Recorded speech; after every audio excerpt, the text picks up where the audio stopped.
વાત કરીએ અમરેલીની તો અમરેલી જિલ્લામાં હવામાન વિભાગની આગાહી કે જ્યાં અમરેલી જિલ્લામાં દરિયા કિનારે ઉછળ્યા મોજા, ત્યારે પોર્ટ કિનારે દરિયામાં જોવા મળ્યો કરંટ કે જ્યાં જાફરાબાદ શિયાળબેટ પોર્ટ કિનારે દરિયામાં કરંટ જોવા મળ્યો, ત્યારે જાફરાબાદના દરિયામાં મોટા મોજા ઉછળ્યા, જ્યાં દરિયા કિનારે પવન સાથે દરિયો હેલેડે ચડ્યો છે।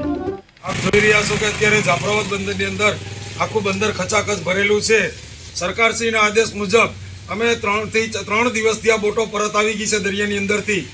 આવી રીતના દરેક બંદરોની અંદર દક્ષિણ ગુજરાતના ધોલાઈ, વલસાડ તેમજ માંગરોળ, વેરાવળ, પોરબંદર આ ઓખા તમામ બંદરોમાં બોટો પરત આવી રહી છે અને બાકી છે એ પણ પરત આવી રહી છે।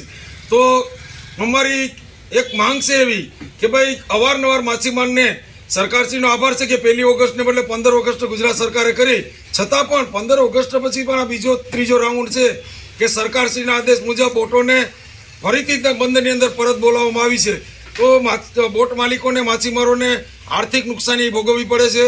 અને અત્યારે વાવાઝોડામાં વણાકબારાની એક બોટ ડૂબી ગઈ, 6 માણસો માંડ રેસ્ક્યુ કરીને બચાવ્યા। વેરાવળની એક બોટ તૂટી ગઈ છે, માંગરોળની એક બોટ ડૂબી ગઈ, તેમાં 4 માણસો મરણ પામેલ છે, એમાં એકની ડેડ બોડી મળી છે।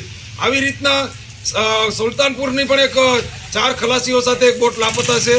તો અમારી અત્યારે દક્ષિણ ગુજરાતની બોટો સૌરાષ્ટ્રમાં આવી છે, કોડીનાર ને એ બાજુ, અને નવા બંદરની બોટો મહારાષ્ટ્રના વસઈ બંદરે છે, વસઈ બંદરની બોટ જાફરાબાદ છે। આવી રીતના તોફાનને કારણે માણસોને હેરાન થવું પડે છે, આર્થિક નુકસાની ભોગવવી પડે છે। તો અમારી ગુજરાત સરકાર, કેન્દ્ર સરકારને એવી નમ્ર વિનંતી છે કે આવતા દિવસોની અંદર બેન્ડ પીરિયડ મચ્છીનો વધારી 1 જૂનથી 1 સપ્ટેમ્બર કરી અને 1 સપ્ટેમ્બરથી અમને માછીમારી કરવા માટેની પરમિશન